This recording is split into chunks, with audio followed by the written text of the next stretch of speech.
počeo je Veliki post. Naša parohija je poprilično velika, treba je obići, to je zaista neka vrsta podviga. Evo, spreman i ja spakujem se i krećem.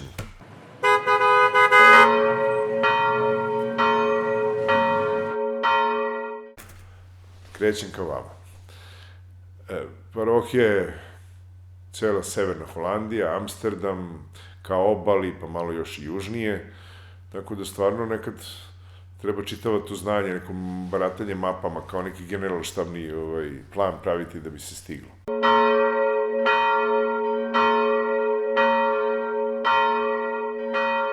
Ove nedelje krenuli smo sa razgovorima o veri. Skupili smo se, pomolili se i onda seli da pričamo na jedan način koji nije preterano formalan o nekim temama koji su nam svima jako važne. I naravno sad, osim razgovora, malo smo probali neke teme malo jače da obradimo, sad je početak posta pa smo više pričali malo o pokajanju, o praštanju. Na kraju smo se opet pomolili i razišli se nekako u nekom zaista lepom raspoloženju. Nije jedna lepa iskustvo da u stvari ovako u nekom, eto, tako radni dan, četvrtak, 7:30 uveče, da se nađemo, pričamo, pomislimo malo na neke teme koje su nam jako važne, koje su nam ovako bliske srcu. I tu nedelju koja nekako se uvek je razapeta između liturgije i turgije, nekako i sečemo tu na pola. Pitanja su bila vrlo zanimljiva, različita, neka su ostala se odgovore na sledećim razgovorima, naravno ne može sve, niko tu nije sveznajući da odmah zna. Popadija Anastasija i ja smo vodili to, pošto smo često imali, dok smo bili u Beogradu, radionice neke sličnog tipa, pa neki mali odlomci tog radioničkog rada, znači neka tema se pojavi osim pitanja, osim razgovora, baš pravog razgovora, pojavi se nešto u strukturi malo dinamičnije, nešto što je usmerenije tematski. Evo sad ove nedelje zaista praštanje i pokajanje su bile teme kojima uvek vredi nešto čuti, uvek treba razmisliti, a sad posebno je svetlo sad pred post i u praštalne nedelje bilo uključeno. Jedna od definicija praštanja koja je meni bila zanimljiva jeste da praštanje znači prestati okrivljavati onog drugog, prestati da osjećam bes i prestati da očekujem naplatu ili prestati da ga smatram odgovornim. Dakle, nepraštanje bi u tom slučaju bilo osjećati bes, okrivljavati drugog i očekivati naplatu. Ako i dalje osjećam bes i očekujem psihološki ili bilo na koji drugi način da mi taj koji se o mene ogrešio plati za učinjenu nepravdu i ako ga okrivljujem, znači da nisam oprostila. U suštini, to je, dakle, pitanje nas samih, praštanje. Vrlo je jednostavno. Oprostiti znači pomiriti se sa ne. Oprostiti znači pristati na ne. To je pitanje volje, pristajanja na tuđu volju. Dakle, samim tim nisam dobio ono što sam želeo. Očekivao sam da moj partner bude veran, a on me prevario. Dobio sam ne. Očekivao sam da ljudi govore istinu, a mnogi su me lagali. Dobio sam ne. Očekivala sam da me majka voli na način koji bi mene zadovoljio i činio da se osjećam voljeno, a ona me nije volila na taj način. Dobila sam ne. Dakle, to je pitanje prošlosti, pitanje prisećanja rana iz prošlosti i negovanja prošlosti i odluke da prestanem sa tim i da krenem u budućnost. Ako sad pogledamo iz druge perspektive, dakle, mene kao onoga koji je učinio greh i koji treba da zatraži oproštaj od bližnjeg ili od samog Boga, tu imamo jedan međukorak koji je takođe jedna od bazičnih karakteristika hrišćanskog života. Da bih mogao da zatražim oproštaj, moram da se pokajem. Mislim, mogu ja i formalno da zatražim oproštaj ili se ne pokajem, ali zašto bismo se time bavili? Dakle, pokajanje. Pokajanje, oni koji su u hrišćanski život zaplovili u kasnim godinama putem nekakvog ozbiljnog preloma duševno-duhovnog, znaju o čemu se radi, zato što taj prelom je sav u pokajanju. Naša reč pokajanje ima u korenu kajanje, znači žaljenje zbog nečeg, grižu savesti. Engleska reč repentance, koja potiče od latinske reči poemitare ili tako nešto slično, takođe se tiče žaljenja, dakle emocije. Međutim, grčka reč za pokajanje, metanoja, znači, i to je i samim tim i biblijsko značenje pokajanja, tiče se nečeg sasvim drugog. Tiče se jednog radikalnog okretanja celog čoveka. Metanoja znači preumljenje, okretanje uma, okretanje celog života, okretanje raspoloženja prema drugome, prema Bogu, prema bližnjem.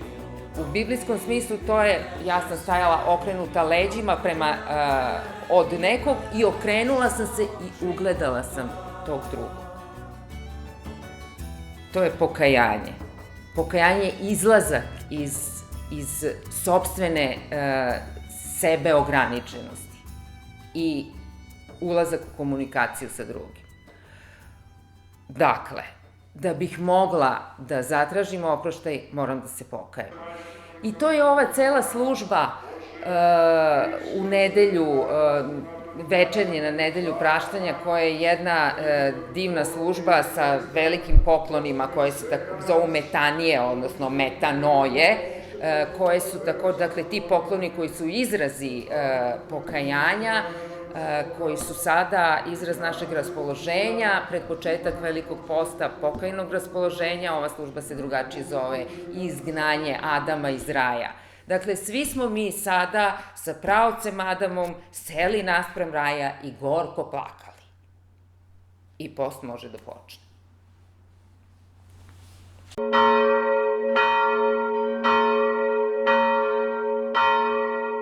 I ove nedelje sabrali smo se na liturgiji. Praštalna nedelja, siropusna, kako već sad, kako je ko zove, u svakom slučaju pokladna nedelja.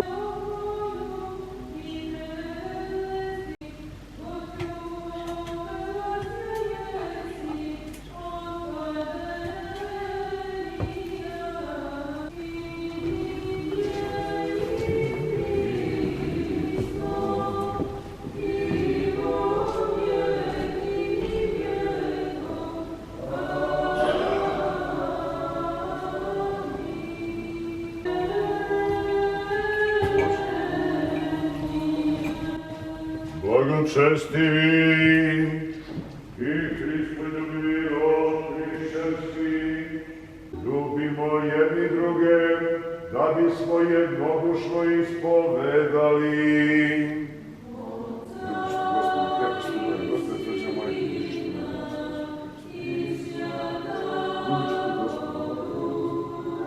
Ulazimo u neku vrstu podviga, nije to veliki podvig, ali i mali podvig ohrabri čoveka ako iole u njemu stoji.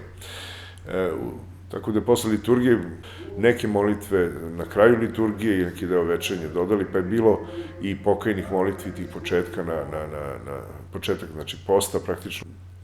Nije uvek ovako, neko ko nije često u crkvi se isprepada, kao šta je sad ovo, kako, zna se da mi pravoslavni stojimo, otkud sad ovo neko klečanje. Posle atmosfera je bila takva da su ljudi iskreno jedni drugima tražili oproštaj, nije bilo formalno, nego onako nekako toplo i jednostavno.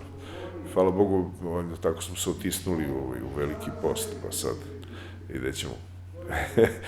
da ćemo stići do Vaskrsa, nekako nam je cilj i tako nam je obećano, a usput valjda se nećemo rasipati snagu na gluposti, nego ćemo valjda sad u ovom periodu upravo suprotno da uradimo, da se koncentrišemo malo, da usmerimo to snage što imamo, da je saberemo, da je ne rasipamo i da je usmerimo na ono najvažnije, na ono što je u nama i što želimo da raste, na carstvo nebesko u nama i oko nas. Vaskršnji post je period podviga u tom pravcu, pa eto, Bože daj, dok ćemo stići.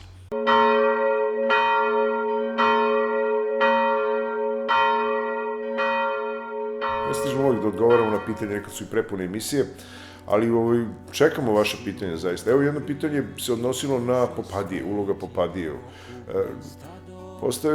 Postavila je, sad čovjek ne znam, piše Dadi sa nekim tačkom D, A, D, I, odgovaramo, ali stvarno u budući vas molimo da nekako imenom se predstavimo, da znamo kome se obraćamo. Teško mogu, znači, svi momenti života, pogotovo sad gradskog života, da se ugrade u zajednicu koja nema upravo ženjenog sveštenika na čelu. Sveštenik koji ima ženu i uopšte njegova žena koja tu treba da se aktivira i da pomaže, da se uključe oko nekih kulturnih delatnosti, oko nekog tog socijalnog programa parohija ima i nekakav socijalni program, da ima puno ljudi u parohiji, imaju neke ideje, želje i nisu svi, ima ih naravno i aktivnih i dobronamernih i ljudi koji su stvarno vredni, ali je važno da se nekako to uvek objedinjuje. Nekad to sveštenik može da uradi, nekad je potrebno zaista da se uključi Popadija, sveštenikova žena, znači da prosto ona tu bude neko ko će da objedinjuje. Uvijek mora neko da objedinjuje sve te različite napore. Što sam ja Popadija, evo, našla sam se prozvanom da odgovorim na ovo pitanje. Što se tiče uloge Popadije, ne može se reći da je ono definisano kanonski ili bilo kakvim pravilom u bilo kojoj oblasti crkvenog života. Uloga Popadije se svakako dosta promenila počeo od 90. godina prošlog veka, samim otvaranjem Bogoslovskog fakulteta Srpske pravoslavne crkve za devojke, za studentkinje. Tako da je uopšte u to vreme te crkvene obnove, kad je dosta mladih prišlo crkvi, bilo je među njima svakako i dosta devojaka koje su pokazale interesovanje za studiranje teologije. Dakle, teološko obrazovanju bile teolozi, a kasnije po profesiji najčešće veroučitelji i među njima je bilo svakako i Popadija. Šta radi Popadija u parohiji? Popadija, na primjer, ne znam, ja poznajem neke Popadije koje su lekari ili stomatolozi ili tehnolozi ili imaju neko svoje zanimanje i uspešne su u njemu. Oni će se svakako manje baviti crkvenim životom, čak i ako odlaze redovno na liturgiju i svoju decu vode na liturgiju, dakle one možda neće imati neko veće zaduženje u okviru parohijskog života. Sad ove Popadije koje su po profesiji i teolozi i veroučitelji ili nisu, one često imaju poprilična zaduženja, mislim, ili vode pevnice, ili predaju veronauku za decu i za odrasle, ili se bave opet organizacijom nekakvih tih životnih aktivnosti u okviru parohije. Ima Popadija koje recimo vode na hodočašće, na turistička putovanja. Popadija koja vodi pevnicu, kao što moje vodi, je prava dragocenost, mislim, ja kažem to. Divno je kad neko bolje peva od mene i tekako bolje peva i zna poenje dobro, pa onda se ja mogu da se opustim i da stvarno se posvetim molitvi, a da to poenje onako raste. Što se mene tiče kao Popadije, u okviru parohije Amsterdam ja imam popriličan angažman koji se tiče pevnice, dakle ja sam pojac, proba našeg hora u nastajanju i uopšte truda oko organizacije, nabavke nota, zakazivanja, ne znam šta sve tu spada. Takođe se bavim veronaukom za odrasle i svakako, eto sad pošto smo mi kratko vreme ovde, ali svakako imam u planu da se pozabavim i veronaukom za decu i dečjim horom. Osim toga, ja sam tu i domar, i povremeno i čistačica, i sudopera, i zajedno sa svim ovde sestrama koje su uključene u liturgijski i u crkveni život. Popadija je jako važna, Popadija je zaista bukvalno pola pop, ako sve funkcioniše kako treba, ako je Popadija crkvena, ako je onako, hvala Bogu, ja i dosta znam Popadija koja je stvarno odlično, često se bave pevnicom, često se bave i zajedno sa sveštenikom tako drže taj misionarski deo u parohiji, vrlo su aktivne. Zašto neki popovi imaju Popadije, neki nemaju? Pa ako su, nekad su parohijski sveštenici monasi tamo, to je na primjer u okolini manastira, pa je to manastirska parohija. Ili su možda udovci, ili su možda rukopoloženi pre ženitbe. Ma nije to bez Popadije, sveštenik teško bi funkcionisao u ovakvom svetu. Možda sam nešto zaboravila, ali sam ko je.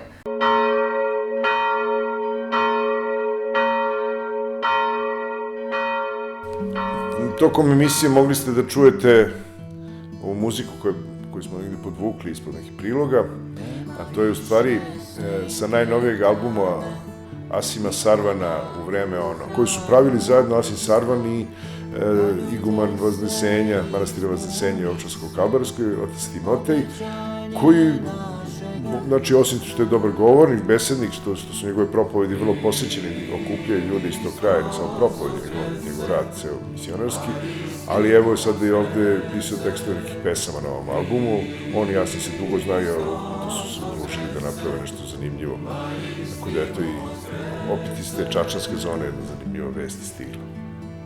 Neka moja vizija istorijata Ovčarsko-Kablarske klisure, kako su nastali ovi manastiri ovde i odakle je došlo monaštvo.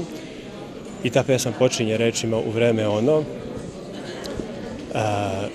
Asimu se svideo naziv pesme i on je dao predlog da se tako nazove i album, obzirom da i na bogosluženju u crkvi ta, da kažem, fraza u vreme ono se često koristi kada se čita Sveto evanđelje na liturgiji. Podstaknut valjda Asimom, dao mi je volju, inspiraciju, ja sam seo, napisao nekoliko pesama, njemu se svidelo, uradio muziku i tako smo, eto, pre 10 godina, kada sam ja bio u manastiru Pridvorici, počeli rad na ovom albumu. Mi se našalimo pa kažemo počeli smo u vreme ono, a završili smo u vreme ovo.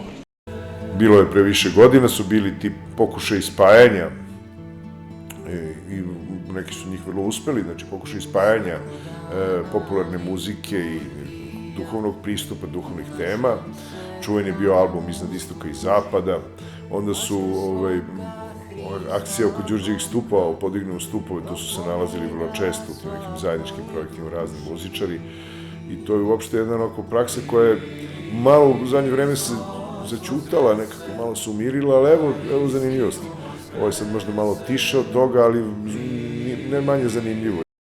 Nadam se da je ovo neki nagoveštaj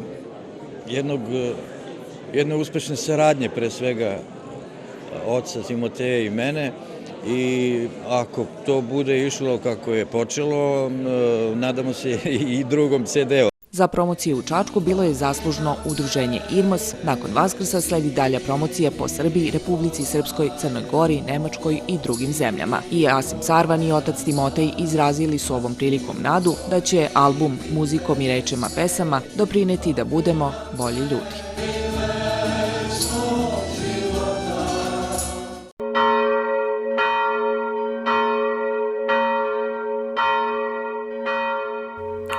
Pa srećan nam početak posta. Srećan nam početak velikog posta. Evo sad, pratit ćemo jedni druge, podržavat ćemo jedni druge u tom podvigu. Bolje da vežbamo u tom podvigu nego da kao Srbi uvijek ostanemo samo u onom najtežem podvigu, da samo čekamo mučeništvo i da to bude jedini podvig. Možda nekad nije loše neke podvige osim mučeničkog uvoditi u praksu, pa vidjet ćemo kako to izgleda. I mislim da je nekako sam post, veliki post, ovako negde u toj nekoj situaciji raštrkanosti u zemlji u kojoj neke druge kulture, ne one u kojoj smo rasli, nego neka u kojoj tek pokušavamo da se uklopimo i udevamo se, posebna je tajna. Tako da,